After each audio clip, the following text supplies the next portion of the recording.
এই চাকু দেখে ভয় পাইছেন? ভয় পাওয়ার কিছু নাই। এই চাকুতে বড় জোর মানুষের রক্তক্ষরণ করতে পারবো, কিন্তু মানুষের মুখের কথা দিয়া যে আঘাত, এই আঘাত দিয়া মানুষের অন্তরের যে ক্ষরণটা হয়, এটা কেউই বুঝবার পারবো না। কি ভালো লাগে না এই বুঝি কথাটা, তাই না? লাগবো না তো। এই জগতে বাস্তব কথা বললে পরে নিজের আপন আত্মীয় স্বজন পছন্দ করে না। এই চাকু দেখে ভয় পাইছেন? ভয় পাওয়ার কিছু নাই।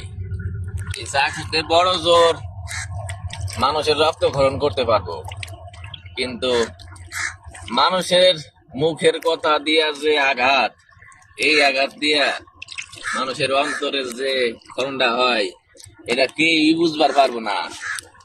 কি ভালো লাগে না এই বুঝি কথাটা, তাই না? লাগবো না তো। এই জগতে বাস্তব কথা বললে পরে নিজের আপন আত্মীয় স্বজন পছন্দ করে না।